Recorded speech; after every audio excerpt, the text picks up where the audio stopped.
Gauss law and its applications. இதுல first நாம வந்து flux அப்படின்னா என்ன அப்படின்னு பார்க்க போறோம். flux of the electric field. தமிழ்ல வந்து நம்ம மின் பாயம் அப்படின்னு சொல்றோம். இதுக்கான லெட்டர் வந்து பை அப்படின்ற லெட்டர் அதிகமா நம்ம யூஸ் பண்ணுவோம். இப்போ ஃப்ளக்ஸ்க்கான டெஃபினேஷன் பாத்தீங்கன்னா the number of electric field lines crossing a given area kept normal to the electric field lines is called electric flux. இதோட மீனிங் என்ன அப்படின்னு பாத்தீங்க அப்படின்னா நமக்கு வந்து ஒரு ஏரியா எடுத்துக்கிறீங்க. இந்த ஏரியா எப்படி இருக்கணும்னு பாத்தீங்கன்னா எப்படி இந்த ஏரியாவை எடுத்துக்கிறோம் அப்படின்னு பாத்தீங்கன்னா இப்ப இதான் வந்து எலக்ட்ரிக் ஃபீல்ட் லைன்ஸ் அப்படின்னா இந்த எலக்ட்ரிக் ஃபீல்ட் லைன்ஸுக்கு பெர்பெண்டிகுலரா ஒரு ஏரியாவை எடுத்துக்கிறோம்.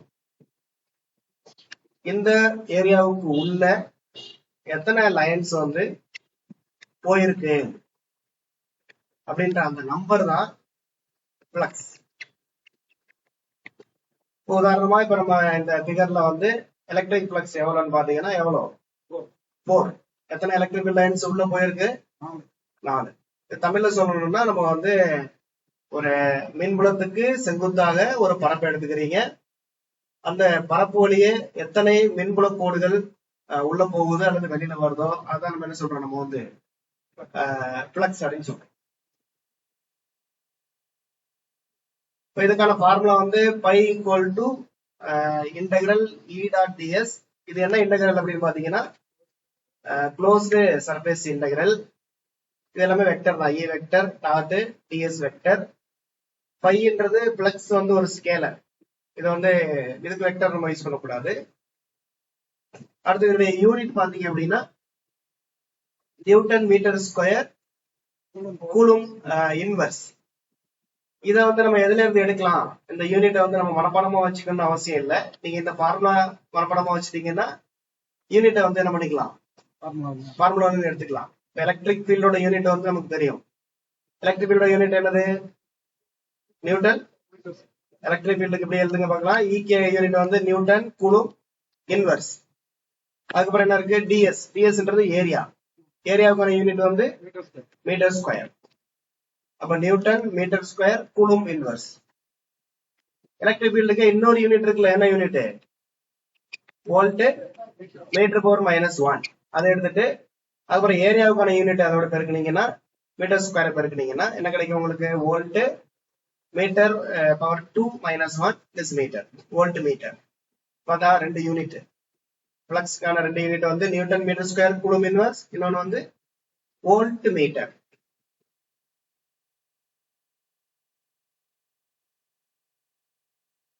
டைமென்ஷன் வந்து m(L3) T⁻³ A⁻−1. இதுல ஏன்றது ஆம்பியர்.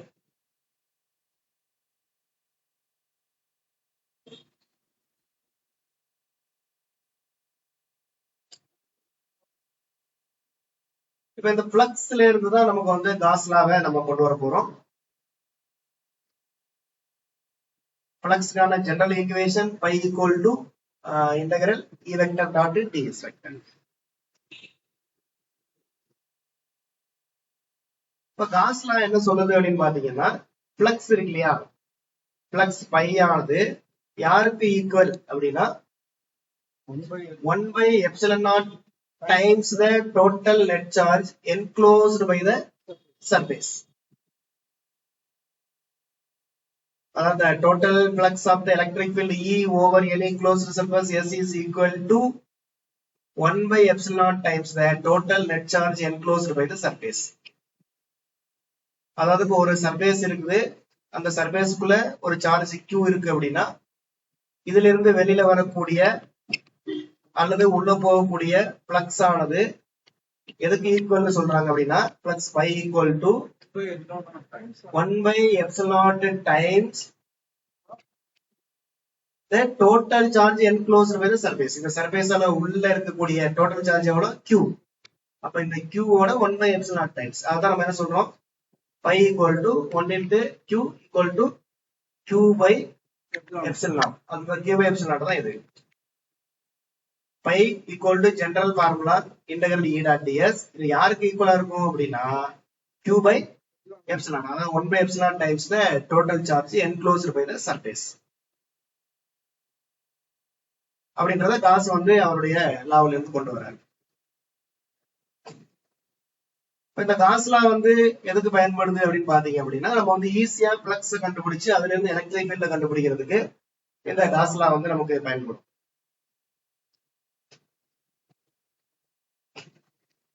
ஆக்சுவலி காஸ்லான்றது நம்ம வந்து கூலும் லாவினுடைய இன்னொரு வடிவம். கூலும் லாவை பயன்படுத்தியும் நம்ம எலக்ட்ரிக் ஃபீல்டு கண்டுபிடிக்கலாம். காஸ்லாவை பயன்படுத்தி என்ன பண்ணலாம், நம்ம எலக்ட்ரிக் ஃபீல்டு கண்டுபிடிக்கலாம். இப்ப எது பெஸ்டா இருக்கும் அப்படின்னு பாத்தீங்கன்னா, கூலும்ல வந்து கம்மியான சார்ஜஸ் இருக்கும்போது அதை யூஸ் பண்ணி எலக்ட்ரிக் ஃபீல்டு கண்டுபிடிக்கிறது ஈஸி. ஆனா நிறைய சார்ஜஸ் இருக்கும்போது அந்த நிறைய சார்ஜஸால அதுல ஒரு சார்ஜ் டிஸ்ட்ரிபியூஷன் இருக்கு, அந்த மாதிரியான நேரங்கள்ல கூலும் லாவை பயன்படுத்தி நம்ம எலக்ட்ரிக் ஃபீல்டு கண்டுபிடிக்கிறது கஷ்டம்.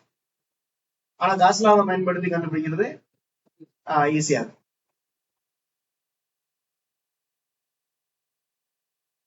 அடுத்து காஸ் லாவுடைய சில முக்கியமான பாயிண்ட்ஸ், இது எல்லாமே ரொம்ப முக்கியமா இருக்கும். This law relates the flux through any closed surface and the net charge enclosed within the surface.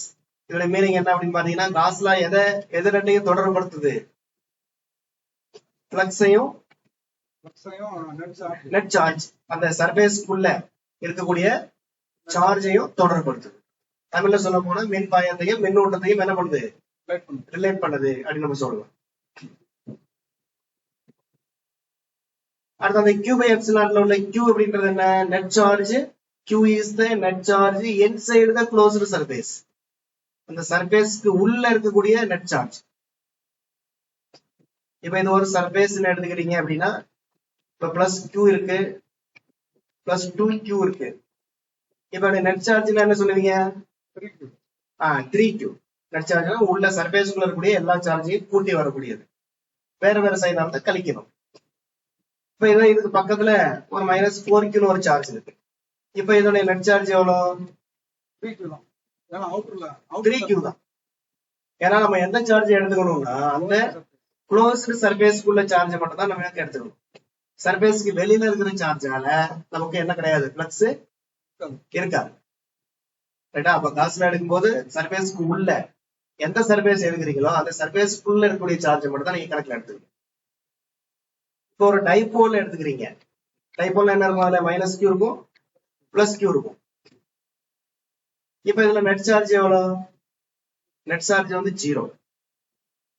அப்ப டைபோலால நமக்கு என்ன இருக்காது, ஒரு சர்ஃபேஸ்க்குள்ள டைபோல் இருந்துச்சுன்னா அதுல இருந்து என்ன கிடையாது, நமக்கு பிளக்ஸ் வராது. ஏன்னா நெட் சார்ஜ் என்ன ஆயிருது, நமக்கு 0 ஆயிடுது.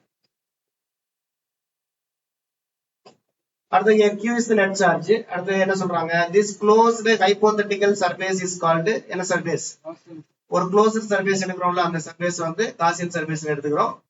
அதுக்கப்புறம் என்ன சொல்றாங்க அப்படின்னு பாத்தீங்கன்னா, Gauss law tells us that the flux of E through a closed surface is closed surface, அதாவது closed surface குள்ள அதுல இருந்து வரக்கூடிய அந்த flux ஆனது எதை மட்டும் டிபெண்ட் பண்ணிருக்கு அப்படின்னு பாத்தீங்கன்னா, depends only on the value of the என்ன charge, net charge inside the surface. சர்ஃபேஸ்க்கு உள்ள இருக்கிற சார்ஜ் மட்டுமே சார்ந்து இருக்கும். And not on the location of the charges. Location of the சார்ஜஸ்னா இந்த சர்ஃபேஸ்க்குள்ள அந்த சார்ஜ் வந்து எந்த இடத்துல இருக்குன்றது முக்கியம் இல்ல, அதுக்குள்ள மொத்தம் எவ்வளவு சார்ஜ் இருக்குன்றதுதான் முக்கியம். அது எந்த இடத்துல இருந்தாலும் பிளக்ஸ் வந்து சேம் தான். கீழே இருந்தாலும் சரி, மேல இருந்தாலும் சரி, சென்டர்ல இருந்தாலும் சரி, அதே பிளக்ஸ் தான் நமக்கு கொடுக்கும்.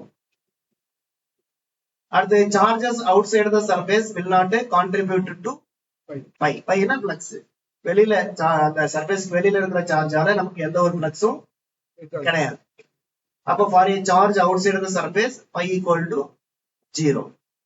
அடுத்து equation 1 holds only when the charges are lying in vacuum or air.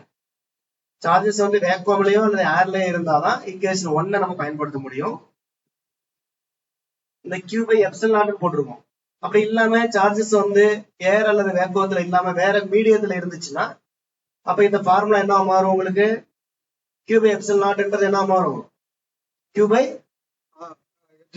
epsilon அப்படின்னு மாறும். இல்லாட்டி அதோட ஒரு epsilon r நீங்க மல்டிபிள் பண்ணிக்கணும். Q by epsilon into epsilon r மாத்தீங்க, வேற ஒண்ணும் கிடையாது.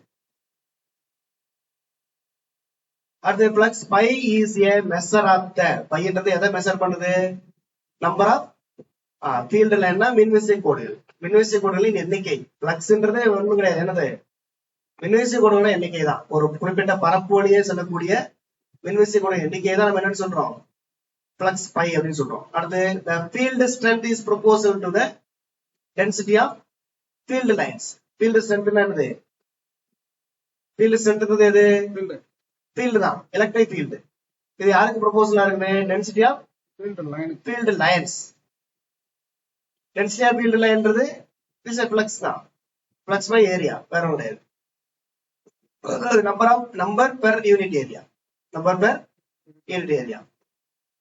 And here E dot ds is proportional to the number of lines passing through the infinitesimal area ds. E dot ds என்றது நம்பர் ஆஃப் லைனுக்கு proportional. E அப்படின்றது number of lines per unit ஏரியாவுக்கு proportional. இந்த ஃபார்முலாவில இருந்து சொல்றோம், வேற ஒன்றும் கிடையாது. நெக்ஸ்ட் காஸ் லாவோட டிஃபரன்ஷியல் ஃபார்ம். காஸ் லாவோட டிஃபரன்ஷியல் ஃபார்ம் வந்து பாத்தீங்கன்னா del dot E equal to rho by epsilon. இந்த ஃபார்முலா எப்படி வருதுன்றது உங்களுக்கு தெரிஞ்சிருக்கும்.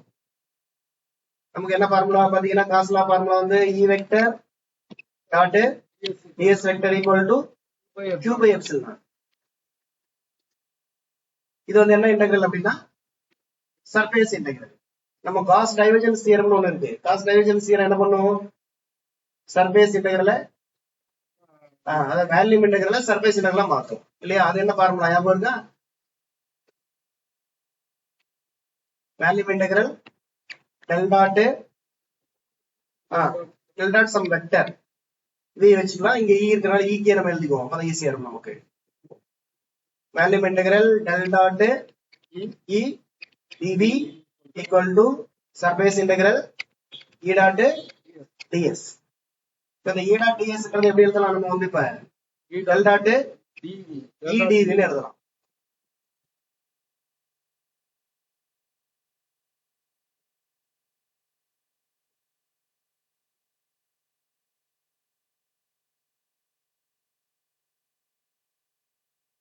அப்ப therefore del dot e dv equal to q by epsilon. இப்ப q அப்படின்றது ஆக்சுவலா என்ன பாத்தீங்கன்னா, உங்களுக்கு வந்து ரோ அப்படின்றது volume charge density. Rho equal to என்ன ஃபார்முலா அப்படின்னா dq by dv, dq by dv. அப்ப வந்து dq equal to அப்ப எப்படி எழுதலாம் நீங்க? dq equal to rho dv. அப்ப நமக்கு தேவை q equal to integral rho dv. இப்ப இந்த q என்ன பண்ண போறேன்? நான் வந்து integral என்ன எழுத போறோம்? rho dv ன்னு எழுத போறோம். இந்த எப்சிலான் என்ன பண்ணிக்கலாம்? நம்ம வந்து by epsilon போட்டுக்கலாம். இப்ப ரெண்டையும் கம்பேர் பண்ணுங்க. இந்த சைடு dv விட்டுலாம், இன்டெகிரல்ல விட்டுலாம். விட்டுட்டா என்ன கிடைக்கும் நமக்கு? del dot ஆமா del dot e equal to என்ன கிடைக்குது நமக்கு வந்து rho by epsilon. இதான் வந்து டிஃபரன்ஷியல் ஃபார்ம். இது எப்படி வருதுன்றதை நம்ம சொல்லியிருக்கோம். நீங்க டிஃபரன்ஷியல் ஃபார்ம் டைரக்டா மெமரைஸா வச்சுக்கங்க.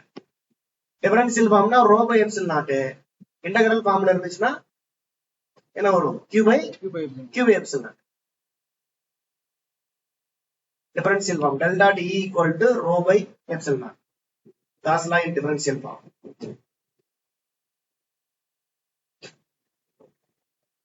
அடுத்து Gauss law in integral form என்ன வருது பாத்தீங்கன்னா, அதே இன்டெகிரல் e dot ds தான். இந்த 1 by epsilon மட்டும் வெளியில எடுத்துட்டு என்ன பண்ணிருக்கோம்? நம்ம வந்து இதை rho dv ன்னு போட்டிருக்கோம்.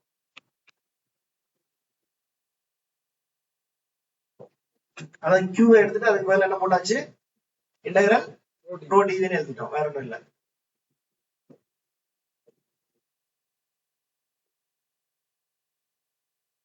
இப்ப நெக்ஸ்ட் வந்து நம்ம பார்க்க போறது காஸ் லாவினுடைய அப்ளிகேஷன்ஸ்.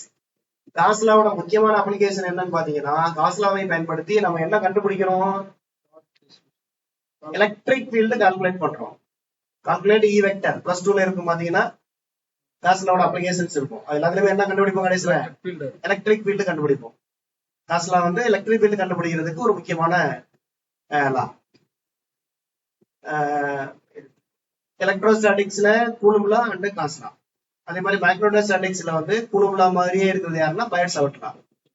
காஸ் லா மாதிரி அங்க என்னன்னு பாத்தீங்கன்னா ஆம்பியர் சர்க்யூட் எல்லாம் மேக்ரோஸ்டாட்டிக்ஸ்ல. And the Gauss law can be used to calculate E vector if the charge distribution is highly symmetric. Charge distribution முக்கியமா வந்து Gauss law நீங்க யூஸ் பண்ணனும் அப்படின்னா டிஸ்ட்ரிபியூஷன் எப்படி இருக்கணும் உங்களுக்கு சிம்மெட்ரிக்காக இருக்க வேண்டும். சிம்மெட்ரிக் இல்லைன்னா நம்ம இதை பயன்படுத்த முடியாது. அது ஒரு கண்டிஷன். அடுத்த ரெண்டாவது point, this is possible because depending upon the symmetry of the problem we can construct a Gaussian surface. Distribution சிம்மெட்ரியா இருந்தாதான் நம்ம வந்து காசியன் சர்ஃபேஸ கன்ஸ்ட்ரக்ட் பண்றது ஈஸி.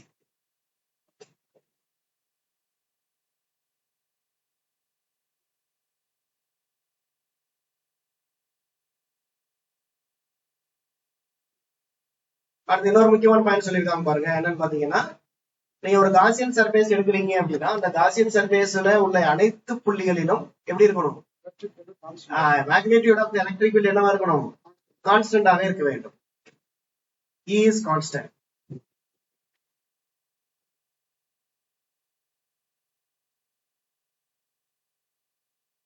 E கான்ஸ்டன்டா இருக்கிறதுனால நம்ம என்ன செய்வோம் அப்படின்னா காஸ் லா அப்ளை பண்ணும்போது E இன்டெகிரல்ல இருந்து வெளியில எடுத்துக்குவோம். ரைட்டா, வெளியில எடுத்துட்டு நம்ம கால்குலேட் பண்ணுவோம்.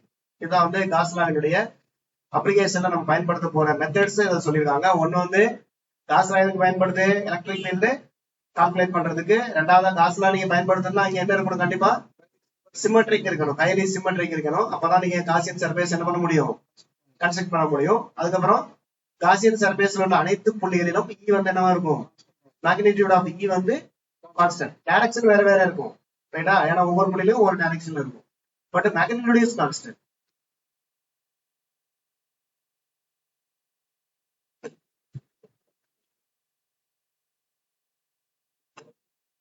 இப்போ வந்து நம்ம electric field due to a uniformly charged என்ன ஸ்பியர், நான் கண்டக்டிங் ஸ்பியர். ஒரு நான் கண்டக்டிங் ஸ்பியர் எடுத்துக்கிறோம். அது என்ன நான் கண்டக்டிங் ஸ்பியர் அப்படின்னா மின்சாரத்தை கடத்தாத ஒரு பொருள், மின் கடத்தா பொருளாலான ஒரு கோணம். அதுல ஃபுல்லா என்னவா இருக்குது, யூனிஃபார்ம்லி சார்ஜஸ் இருக்குது. அதனால எவ்வளவு எலக்ட்ரிக் ஃபீல்ட் ஏற்படும் அப்படின்றத நம்ம கால்குலேட் பண்ண போறோம். இது வந்து கண்டக்டர் கிடையாது, நான் கண்டக்டர். இதை எப்படி சொல்றாங்க, நான் கண்டக்டருக்கு இன்னொரு பேர் என்னது, இன்சுலேட்டர். இல்ல இன்னொன்னு வந்து டைஎலக்ட்ரிக், டைஎலக்ட்ரிக்னு சொல்லலாங்க. ரைட்டா, அப்போ வந்து டைஎலக்ட்ரிக் ஸ்பியர் அப்படின்னு எடுத்துக்கலாம். இப்ப இதுல வந்து நமக்கு என்னென்ன கேசஸ் பாத்தீங்கன்னா ஒரு 3 கேசஸ் பாக்குறோம். ஒன்னு கேஸ் 1. கேஸ் 1 என்ன, பாயிண்ட் பி எங்க எடுக்கிறோம் பாயிண்ட், ஸ்பியருக்கு வெளியில ஒரு பாயிண்ட் எடுக்கிறீங்க. அடுத்த ரெண்டாவது கேஸ் வந்து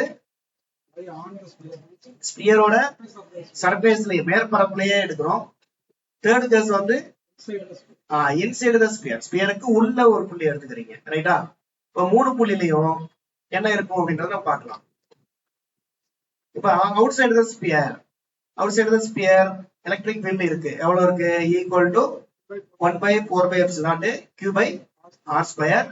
இந்த அவுட் சைடு ஒரு புள்ளி எடுத்தோம் இல்லையா, அந்த புள்ளி வந்து அந்த ஸ்பியரோட மையத்துல இருந்து எவ்வளவு தூரத்துல இருக்குன்னா ஸ்மால் r தொலைவுல இருக்கு அப்படின்னு எடுத்துக்கிறோம். ஆக்சுவலா இதுதான் வந்து என்னது, அந்த பிகர். இதுல பாத்தீங்கன்னா ஃபர்ஸ்ட் வந்து நம்ம வந்து இதை வந்து அவுட் சைடு எடுத்துக்கலாமா, இதான் காசியன். இது வந்து இது வந்து உண்மையான ஸ்பியர். இதுல இருந்து ஸ்மால் r தொலைவுல என்ன போட்டிருக்காங்க, r தொலைவுல இருக்கக்கூடிய ஒரு புள்ளி எடுத்துக்கிறோம். அந்த புள்ளியில உள்ள electric field equal to 1/4πε0 Q/ இந்த டிஸ்டன்ஸ் r². அப்ப therefore E proportional 1/r². இப்ப இந்த வேல்யூ, இந்த E ஈக்குவல் டு 1/4πε0 Q/r² யாருக்கு ஈக்குவல் அப்படின்னு பாத்தீங்க அப்படின்னா, இப்ப ஆக்சுவலா நமக்கு வந்து இந்த ஸ்பியர் ஃபுல்லா சார்ஜஸ் பரவி இருக்கு. ரைட்டா, இப்ப இந்த சார்ஜஸ் வந்து ஸ்பியர் ஃபுல்லா பரவி இருக்கு. நமக்கு என்ன ஆன்சர் கிடைச்சிருக்கு, நமக்கு ஈக்குவல் டு 1/4πε0 Q/r². இதே ஆன்சர் எப்ப கிடைக்கும், வேற எந்த சிச்சுவேஷன்ல கிடைக்கும், இந்த சார்ஜஸ் வந்து ஸ்பியர் ஃபுல்லா இல்லாம இந்த எல்லா சார்ஜும் எந்த இடத்துல இருந்தாலும் இதே ஆன்சர் கிடைக்கும். எந்த இடத்துல இருந்தாலும் கிடைக்கும், இப்ப ஸ்பியர் ஃபுல்லா சார்ஜஸ் பரவி இருக்கு. இதுக்கு என்ன ஆன்சர்? இந்த ஆன்சர் கிடைச்சிருக்கு. இதே ஆன்சர் கிடைக்கணும், ஆனா ஸ்பியர் ஃபுல்லா பரவி இருக்காது. அப்போ ஒரே ஒரு இடத்துல மட்டும் தான் இருக்கும். இது எல்லா சார்ஜஸும் மொத்த சார்ஜுமே எந்த இடத்துல இருந்தா மையத்துல இருந்தாலும் என்ன ஆன்சர் தான் கிடைக்கும் நமக்கு?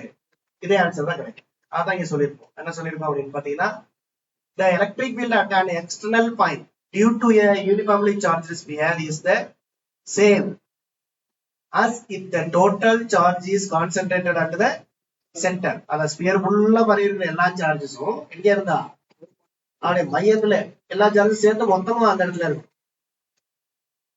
இருந்தாலும் அதே எலக்ட்ரிக் ஃபீல்ட் தான் இருக்கும். அது கேஸ் 2. கேஸ் 2 என்னன்னா, point P lies on the surface of the sphere. surface of the sphere அந்த பாயிண்ட் எங்க இருக்கு போகுது? இப்ப இதை வந்து நீங்க ஒரு ஸ்பியர் எடுத்துக்கிட்டீங்க அப்படின்னா, இந்த இடத்துல இந்த ஸ்பியரோட மேலேயே ஒரு புள்ளியில இருக்கும். அப்ப அதனுடைய ரேடியஸ் நம்ம என்ன வச்சிருக்கோம்? நம்ம கேபிட்டல் ஆர் வச்சிருக்கோம். அப்ப வந்து ஃபார்முலா படி என்ன வரும்? E equal to அந்த டிஸ்டன்ஸ் மட்டும் மாறும். 1/4 Q by capital R square. இதுவும் அதே மாதிரிதான். இதுவும் E proportional 1 by distance square. அடுத்து மூணாவதாக point P lies inside the sphere. Point P எங்க இருக்கும் போது? ஸ்பியருக்கு உள்ள. ஸ்பியருக்கு உள்ளன்னா எங்க இருக்கும்?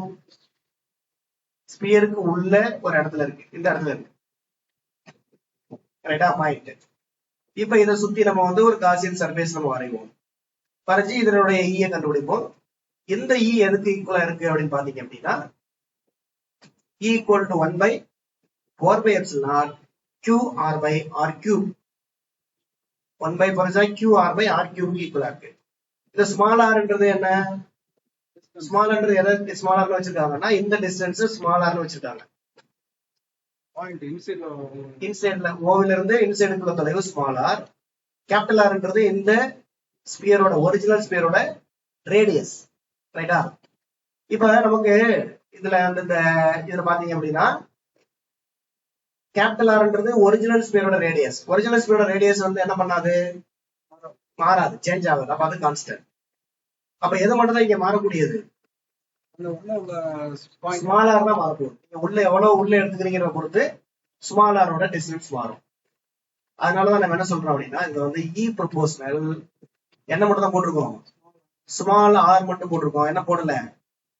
கேபிட்டல் ஆர் நம்ம யூஸ் பண்ணல. ரைட்டா? இப்ப இதை எப்படி இப்படி எழுதுனாங்க? 1/4 QR by R cube. எப்படி ரோ R by 3 epsilon எழுதிருக்காங்க? இதை கால்குலேட் பண்ண முடியுமா? Qக்கு ரோவுக்கு என்ன கனெக்ஷன் அப்படின்ற கண்டுபிடிக்கணும். ரோ ஈக்குவல் டு என்ன ஃபார்முலா? ரோன்றது என்னது? இங்க ரோன்றது என்னது? என்ன charge density? Volume charge density. இப்ப நம்ம பார்த்தோம் rho equal to dq by dv அல்லது q by v, charge per volume. ரைட்டா? அப்ப q equal to rho into v equal to rho அப்படியே வச்சுங்க. vன்றது ஸ்பியர் தானே, ஸ்பியரோட வேல்யூ. ஸ்பியரோட வேல்யூ ஃபார்முலா என்ன? 4/3 pi r cube. கேபிட்டல் பையா? இது கேபிட்டல் ஆரா ஸ்மால் ஆரா? கேபிட்டல் ஆர் தான். ஏன்னா அந்த ஸ்பியரோட ரேடியஸ் வந்து ரேடியஸ் தான் போடணும். இப்ப ரோ கியூக்கு பதிலாக நீங்க என்ன போட போறீங்க? இப்ப rho into 4/3 pi r cube இங்க சப்ஸ்டிட் பண்ணீங்கன்னா இதுல உங்களுக்கு இந்த ஈக்குவேஷன் கிடைக்கும். கிடைக்குதான்னு பாப்போமா? E equal to இந்த ஈக்குவேஷன்ல இருந்து சப்ஸ்டிட் பண்றேன். 1/4 by epsilon 0 q க்கு பதிலா என்ன போட போறோம்? Rho into 4/3 pi r cube அப்புறம் into small r whole divided by r cube. இப்போ என்னென்ன அடிபடும் நமக்கு? 4/4 க்கு 4 pi அடிபட்டுரும், r cube அடிபட்டுரும், r cube அடிபட்டுரும். அப்ப ஈக்குவல் டு மேல என்ன இருக்கு? ரோ இருக்கு, r இருக்கா? ரோ r பை கீழ என்ன இருக்கு? 3யும் எப்சிலான் 3 எப்சிலான். இப்படிதான் இந்த ஃபார்முலா வருது. நீங்க மனப்பாடம் பண்றதுனால பண்ணிக்கலாம்.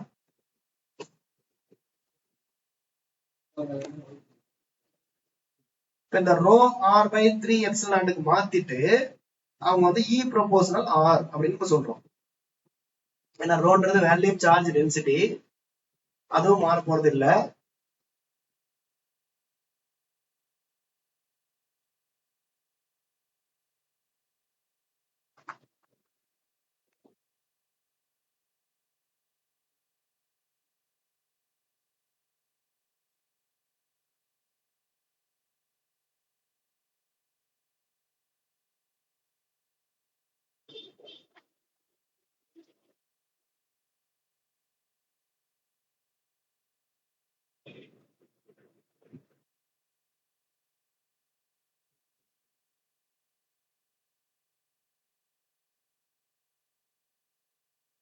இப்ப இதுல கவனிங்க, இப்ப நமக்கு இன்சைடு த ஸ்பியர் அப்படின்னா இ ப்ரொபோஷனல் ஆர், ரைட்டா? மற்றபடி அவுட் சைடு மற்றும் அதோடைய சர்ஃபேஸ்ல எல்லாமே இ வந்து எப்படி இருக்கு? ப்ரொபோஷனல் 1/r², இதுவும் 1/r². அப்ப இந்த இதனுடைய இப்ப அவுட் சைடு போக போக எலக்ட்ரிக் ஃபீல்ட் என்ன செய்யும் அப்படின்னா குறையும், ரைட்டா? அவுட் சைடு போக போக அந்த ஸ்பியரோட, ஸ்பியர் மீன்ஸ் இதான் இந்த திக் லைன் போட்டுருக்கோம் இல்லையா, இதுல இருந்து நீங்க வெளியில போக போக எலக்ட்ரிக் ஃபீல்ட் என்ன செய்யும்? டிக்ரீஸ் ஆகும். இன்சைடு வர வர என்ன ஆகும்? இன்க்ரீஸ் ஆகுமா டிக்ரீஸ் ஆகுமா?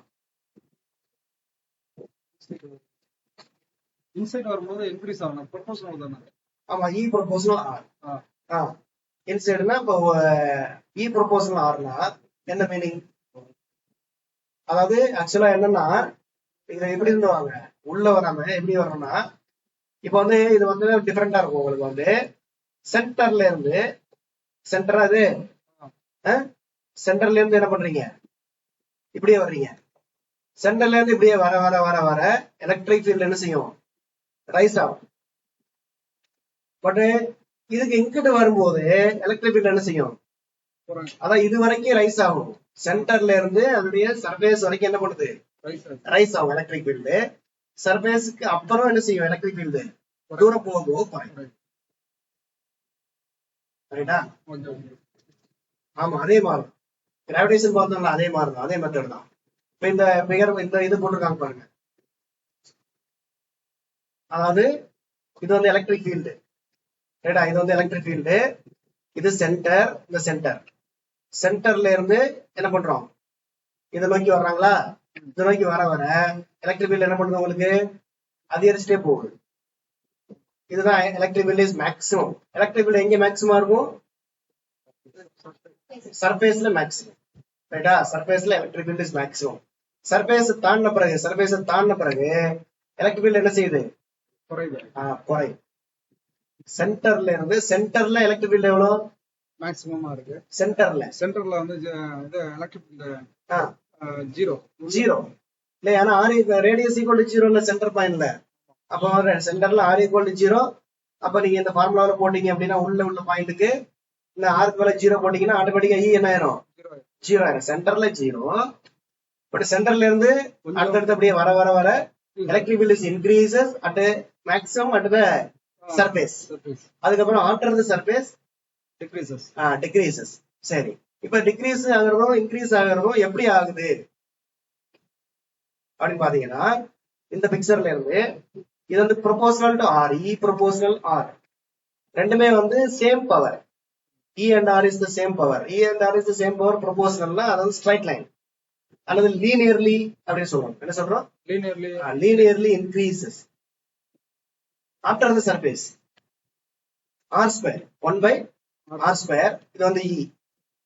அப்ப E proportional, E is the power of 1 but R is the power of 2. அப்ப இது என்ன செய்யுது அப்படின்னா 1/r² டிக்ரீசஸ். 1/ல வரதுனால 1/, இல்லாம மேல வச்சுன்னா இன்க்ரீஸ் சொல்லுவோம். ஆனா இது என்ன ஷேப்னா பாரபோலிக்கலி. இது பாத்தீங்கன்னா பாரபோலா மாதிரி இருக்கா? பாரபோலிக்கலி டிக்ரீசஸ் ஆகும். ஒன்னு வந்து பவர் 1லயும் இன்னொன்னு பவர் 2ல இருந்துச்சுன்னா அது பாரபோலிக். ரெண்டுமே சேம் பவரா இருந்தா அது ஸ்ட்ரைட் லைன், லீனியரா கிடைக்கும். இது நம்ம அடிஷனலா தெரிஞ்சுக்கணும்.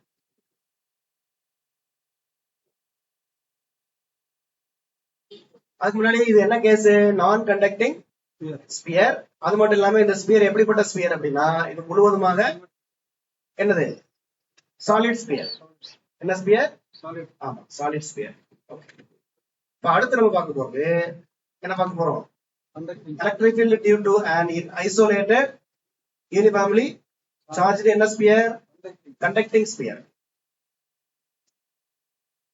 நான் கண்டக்டிங், இது வந்து கண்டக்டிங் ஸ்பியர். ஓகேயா? இப்ப இதுல பாருங்க, இதுலயே அதே 3 பாயிண்ட் எடுக்கிறோம். ஃபர்ஸ்ட் பாயிண்ட் அதே ஃபார்முலா தான். ரெண்டாவது சர்ஃபேஸ்ல என்னது? சேம் தான். இங்க தான் மாற போகுது. Point P lies inside the sphere. Answer என்னது? 0. இது கண்டக்டிங் ஸ்பியர் எடுத்துக்கிட்டீங்கன்னா அந்த ஸ்பியருக்கு உள்ள எல்லா இடங்களிலும் எலக்ட்ரிக் ஃபீல்ட் இஸ் 0. ஏன் எலக்ட்ரிக் ஃபீல்ட் 0 வருதுன்னா பொட்டன்ஷியல் இஸ் கான்ஸ்டன்ட். ஒரு கண்டக்டருக்கு உள்ள எல்லா இடங்களிலும் பொட்டன்ஷியல் என்னவா இருக்கும்? கான்ஸ்டன்டா இருக்கும். பொட்டன்ஷியல் கான்ஸ்டன்டா இருந்தா எலக்ட்ரிக் ஃபீல்ட் என்னவா இருக்கணும்? 0 இருக்கும். மேத்தமெட்டிக்கலா அதோட நிறுத்திக்கலாம். அப்ப இங்க எப்படி இருக்கு அப்படின்னு பாத்தீங்கன்னா உங்களுக்கு ஸ்பியருக்கு உள்ள எல்லா இடத்துலயுமே 0. நான் கண்டக்டிங்ல வந்து மையத்துல மட்டும் 0. மையத்துல இருந்து சர்ஃபேஸ் நோக்கி வர வர என்ன பண்ணுது? இன்க்ரீஸ் ஆகி சர்ஃபேஸ்ல மேக்ஸிமம். ரைட்டா? அதுக்கப்புறம் வந்து டிக்ரீசஸ். இங்க வந்து உள்ள ஃபுல்லாவே எல்லா இடத்துலயும் என்னதான்? 0. இப்ப இங்க மேக்ஸிமம், இங்கே சர்ஃபேஸ்ல தான் மேக்ஸிமம். ஏன்னா சர்ஃபேஸ் தாண்டும் போது குறைஞ்சிட்டே தான் போகும். அதே கான்செப்ட் தான். அடுத்து நம்ம பார்க்க போறது ஸ்பெரிக்கல் செல். ஸ்பெரிக்கல்ஸ் இதுக்கு முன்னாடி பார்த்த ரெண்டுமே என்னது? ஸ்பியர்ஸ். ஸ்பியர்ஸ் மீன்ஸ் என்னன்னா உள்ள வந்து அத சாலிட் ஸ்பியர் சொல்லுவோம். உள்ள எம்டியா இருக்காது, உள்ள ஃபுல்லா மெட்டீரியல் இருக்கும். ஸ்பெரிக்கல் செல்னா கூடு, கோள வடிவ கூடு, வேற கிடையாது. இதுல வந்து அதே ஃபர்ஸ்ட் அதே ஈக்குவேஷன், செகண்டும் என்னதான்? அதே ஈக்குவேஷன் தான். தேர்ட் என்ன கிடைக்குது? 0. இது எப்படின்னா இப்ப இங்க 0 ஆகுறது வேற கணக்கு, இதுல 0 ஆகுறது வேற கணக்கு. ஆனா 0 இதுல கண்டக்டிங்ல உள்ள 0 ஆகுறதுக்கு காரணம் potential is constant. So electric field is 0. Spherical செல்லுல ஏன் உள்ள 0 ஆகுது அப்படின்னா ஸ்பெரிக்கல் செல்லுனா எப்படி இருக்கும் உங்களுக்கு? உள்ள எம்டியா இருக்கும். இது ஸ்பியர். ரைட்டா? இப்ப இதுல சார்ஜஸ் எங்க இருக்கு அப்படின்னா சர்ஃபேஸ்ல மட்டும்தான் சார்ஜஸ் இருக்கு. பட் சாலிட் ஸ்பியர்னா உள்ள ஃபுல்லாவே என்ன இருக்கு? கோளம் ஃபுல்லா சார்ஜஸ் இருக்கும். இங்க சர்ஃபேஸ்ல மட்டும்தான் சார்ஜஸ் இருக்கு. இன்சைட்ல எதுவுமே இல்ல. இப்ப நீங்க வந்து இன்சைட்ல ஒரு பாயிண்ட் நீங்க நோட் பண்றீங்க. இன்சைட் பாயிண்ட், இந்த பாயிண்ட் நம்ம நோட் பண்றோம். அப்ப இதை சுத்தி ஒரு காசியன் சர்ஃபேஸ் நம்ம எடுக்கணும். இதுதான் காசியன் சர்ஃபேஸ். காஸ் லாவின் படி எலக்ட்ரிக் ஃபீல்டு பை ஈக்குவல் என்ன ஃபார்முலா அப்படின்னா integral E dot ds equal to q by epsilon naught. இதுல qன்றது என்ன அப்படின்னா இந்த காசியன் சர்ஃபேஸ்க்குள்ள இருக்கக்கூடிய சார்ஜோட அளவு. இப்ப இந்த காசியன் சர்ஃபேஸ்க்குள்ள ஏதாவது சார்ஜ் இருக்குமா? 0. ஏன்னா இது வந்து என்ன ஸ்பியர்? ஹாலோ, உள்ள எதுவுமே இருக்காது. அப்ப ஆட்டோமேட்டிக்கா q 0 ஆயிடுது. q 0 ஆகுறதுனால 0 பை எப்சிலன் போட்டீங்கன்னா 0. அப்ப E டாட் ds 0னா ஆட்டோமேட்டிக்கா E என்னவா இருக்கும்? இப்ப ஸ்பெரிக்கல் செல்லுல ஏன் உள்ள E 0னா உள்ள சார்ஜ் இல்லாதனால. கண்டக்டிங் ஸ்பியர்ல ஏன் வந்து E 0 அப்படின்னா அங்க பொட்டன்சியல் வந்து ஃபுல்லா என்னவா இருக்கும்? கான்ஸ்டன்டா இருக்கும். ஆக்சுவலா அது வந்து ஃபுல்லா சிம்மெட்ரிக் ஆயிடும். Positive ions and negative ions வந்து ஃபுல்லி சிம்மெட்ரிக். சோ அதனால பொட்டன்சியல் இஸ் கான்ஸ்டன்ட், அதனால E ஈக்குவல் 0 அந்த கான்செப்ட் படி வரும். நம்ம கான்செப்ட் ஞாபகம் வச்சுட்டு ஃபார்முலான்றது மூணுக்குமே ஃபர்ஸ்ட் ரெண்டு கேஸ் என்னதான்? Same formula. ரைட்டா? தேர்ட் கேஸ்ல என்ன டிஃபரெண்ட் இருக்கு? நான் கண்டக்டிங்னா E ப்ரொபோஷனல் நான் கண்டக்டிங்னா E proportional R. கண்டக்டிங்னாலும் செல்லுனாலும் E equal to 0. E equal to 0. இதை நீங்க மொத்தமா ஒரே அப்படியே மொத்தமா ஞாபகம் வச்சுக்கிட்டீங்கன்னா ஈஸியா இருக்கும். கெட்டிங் மட்டும் கரெக்டா ஞாபகம் வச்சு. தேர்ட் ஸ்டெப் வந்து இன்சைடு த ஸ்பியர் எப்ப மட்டும்தான் மின்புலம் இருக்கும் அப்படின்னா நான் கண்டக்டிங் ஸ்பியருக்கு மட்டும்தான். கண்டக்டிங்கா இருந்தாலும் 0 ஆயிடுது, ஸ்பெரிக்கல் செல்லா இருந்தாலும் 0 ஆகுது. அதை ஞாபகம் வச்சு.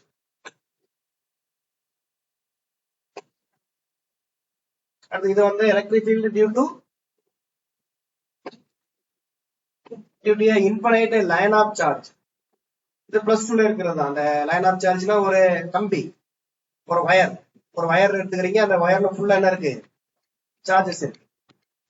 இதனால இதுல இருந்து ஒரு குறிப்பிட்ட டிஸ்டன்ஸ்ல, ஆர் டிஸ்டன்ஸ்ல ஒரு புள்ளியில, பீன்ற புள்ளியில மின்புலம், அதை நம்ம காஸ்ல பயன்படுத்தி கண்டுபிடிக்கலாம். அதோட வேல்யூ எவ்வளவுன்னு பாத்தீங்கன்னா E equal to lambda by என்னது 2 pi epsilon naught r. இங்க E எப்படி இருக்கு, E proportional 1 by r. r மட்டும் தான், r ஸ்கொயர் இல்ல. இதுல ஒரு கேள்வி கேட்போம், அப்ப எல்லாரும் சொல்றீங்களான்னு பார்ப்போம். இப்ப 1 by 4 by epsilon இருக்கு இல்லையா, அதோட வேல்யூ எவ்வளவு, 9 into 10 power 9. இப்ப இங்க என்ன இருக்கு, 1 by 2 by epsilon இருக்கு. இப்ப இதோட வேல்யூ எவ்வளவு இருக்கு, 2 times of 9 into 10 power 9.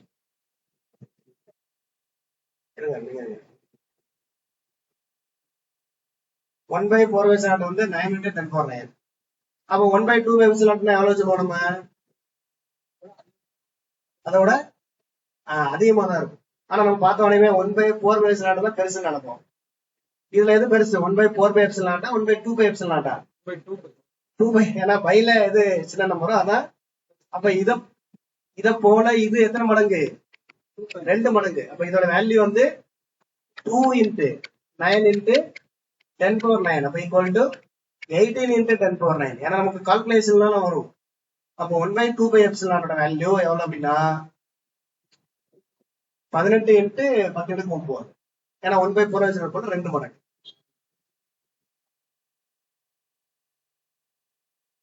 அடுத்து மிக முக்கியம், E வந்து ப்ரொபோஷனல் டு எப்படி இருக்கு, 1 by r. டிஸ்டன்ஸுக்கு ஜஸ்ட் 1 by r தான், r ஸ்கொயர் இல்ல.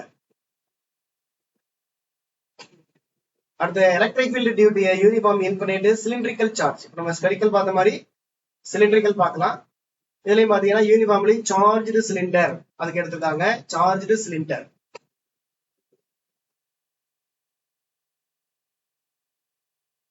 இதுல வந்து கேஸ் 1, கேஸ் 2, கேஸ் 3. இதுல பாத்தீங்க அப்படின்னா அதே மாதிரி லைஸ் அவுட் சைட், அடுத்து on the surface, inside the cylinder. ஸ்பியருக்கு வந்த மாதிரியே தான், பட் 1 by 4 epsilon வராம நம்ம ரோவ்ல கொடுத்துருக்காங்க, row r square by 2 epsilon r. இதுவும் E proportional 1 by r. அடுத்து இது வந்து row r by 2 epsilon on the surface of the sphere.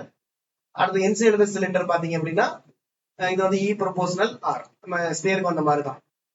அடுத்து field due to a uniformly charged hollow cylinder. இந்த hollow சிலிண்டரோட ஃபீல்டும் நம்ம ஏற்கனவே பார்த்த லைன் சார்ஜ் இருக்கு இல்லையா, அதோட வேல்யூ ரெண்டுமே வந்து சேம் தான், equal to lambda by 2 by epsilon r. அடுத்து இன்சைடு த ஹாலோ சிலிண்டர் எப்படி வந்து இன்சைடு த ஸ்பியர் 0 வந்துச்சோ அதே மாதிரி ஹாலோ ஸ்பியர் 0 வந்துச்சோ அதே மாதிரி இன்சைடு த ஹாலோ சிலிண்டருக்கு வந்து என்ன வரும் நமக்கு, equal to 0. ஹாலோவா இருந்தா உள்ள 0 தான், அது சிலிண்டரா இருந்தாலும் சரி ஸ்பெரிக்கலா இருந்தாலும் சரி. அடுத்து வந்து field due to and infinite plane sheet of charge. Infinite plane சீட்ன்றது இது நம்ம 12th இருக்கக்கூடியதுதான். இந்த மாதிரி ஒரு பிளேன் சர்ஃபேஸ், இது ஃபுல்லா என்ன இருக்குன்னு பாத்தீங்கன்னா சார்ஜஸ் இருக்கு. இதுல இருந்து ஒரு குறிப்பிட்ட டிஸ்டன்ஸ்ல எவ்வளவு டிஸ்டன்ஸ் எல்லாம் இருக்கலாம், அங்க உள்ள பீன்ற புள்ளியில எவ்வளவு மின்புலம் இருக்கும் அப்படின்னு பாத்தீங்கன்னா equal to sigma by 2 epsilon. இதுல பாத்தீங்கன்னா இந்த ஃபார்முலாவுல எங்கேயுமே என்ன இல்ல, டிஸ்டன்ஸ் இல்ல. அப்ப ஒரு இன்ஃபினைட் பிளேன் சீட்டால ஏற்படக்கூடிய ஃபீல்ட் ஆனது எதை சார்ந்தது இல்ல, டிஸ்டன்ஸை சார்ந்தது இல்ல. எந்த இடத்துல எடுத்தாலும் ஒரே வேல்யூ தான். நீங்க இதுக்கு பக்கத்துல எடுத்தாலும் சரி, இதுக்கு தூரமா எடுத்துட்டாலும் எலக்ட்ரிக் பொட்டன்ஷியல் ஃபீல்ட் எப்படி இருக்கு, சேமா இருக்கு. அதோட வேல்யூ எவ்வளவுன்னு பாத்தீங்கன்னா சிக்மா பை 2 எப்சிலான்.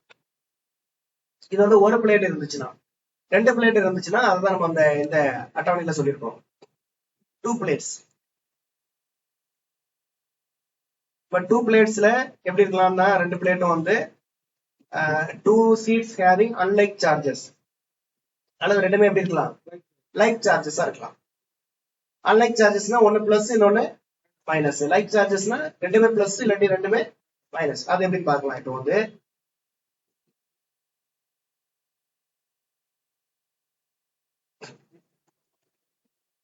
இப்போ ஃபர்ஸ்ட் நம்ம வந்து அன்லைக் எடுத்துக்கலாம், அன்லைக் சார்ஜஸ்.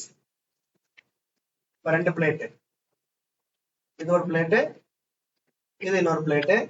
இது ஃபுல்லா என்ன இருக்கு, நமக்கு பிளஸ் இருக்கு, இது ஃபுல்லா மைனஸ் இருக்கு.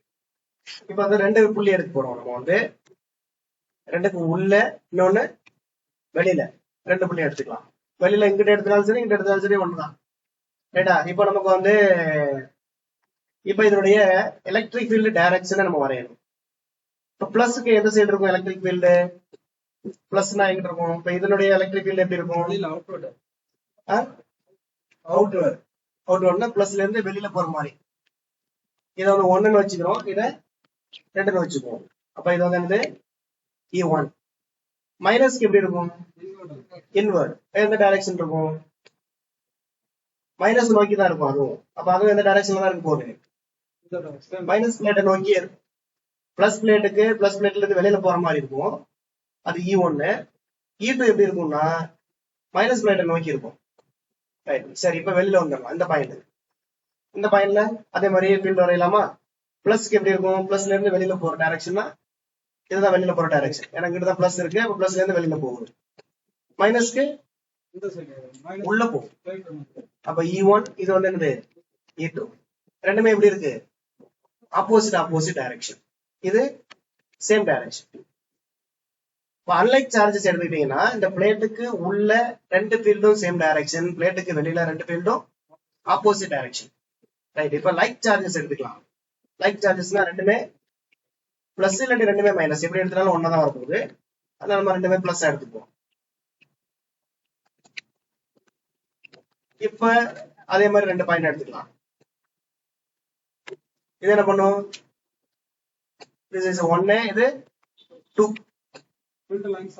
இப்ப இந்த பிளஸ் இதுக்கு எப்படி இருக்கும்? இதனுடைய ஃபீல்டு வந்து எப்படி இருக்கும்? இதுல இருந்து வெளியில போகும். this is E1. இதோட ஃபீல்டு இதுல இருந்து வெளியில போகணும் இல்லையா? இதுக்கு ஆப்போசிட்டா போகணும். ஆப்போசிட், அவ்வளவுதான். E2. இங்க வெளியில 1, இதுவும் இந்த சைடு தான் வரப்போகுது, இது எங்கேயாவது வரப்போகுது. அப்ப ரெண்டுமே சேம் டைரக்ஷன், E1 E2. இப்ப ரெண்டுமே லைக் சார்ஜஸ் இருந்துச்சுன்னா நமக்கு வந்து உள்ள ஆப்போசிட்டா இருக்கும், வெளியில என்னவா இருக்கும்? சேமா இருக்கும். சரி, இப்ப இந்த பேரலல் பிளேட் ஒரு பிளேட்டால ஏற்படக்கூடிய மின்புலம் எவ்வளவுன்றத நம்ம ஏற்கனவே பார்த்திருக்கோம். எவ்வளவு பாத்தீங்கன்னா சிக்மா பை 2ε. இதை அப்படியே இங்க சப்ஸ்டிட் பண்ணுங்க. இங்க ரெண்டுமே ஒன்று ஆப்போசிட்டா இருக்கிறதுனால என்ன ஆயிரும்? நமக்கு 0 ஆயிரும். அதே மாதிரி இங்க ரெண்டுமே ஆப்போசிட்டா இருக்கிறதுனால இங்க என்ன ஆயிரும்? 0 ஆயிரும்.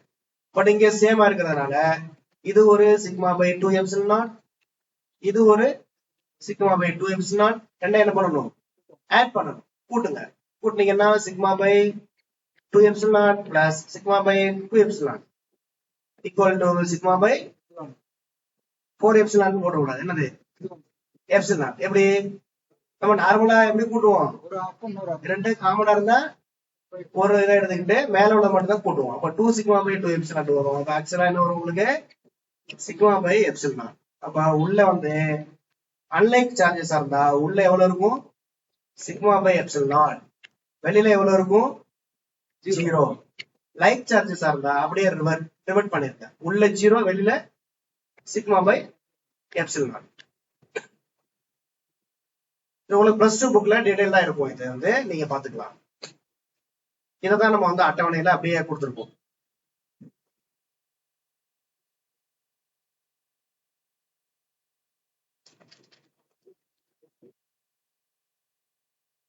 அட்டவணையில if two sheets carrying unlike charges inside, unlike chargesனா inside மின்புலம் இருக்கும், அதோட value sigma by epsilon, outside 0. சரி, இது ஆமா அவுட் சைடு 0. அதுவே ரெண்டு லைக் சார்ஜஸ் இருந்தா இன்சைடு 0, அவுட் சைடு வந்து மின்புலம் இருக்கும்.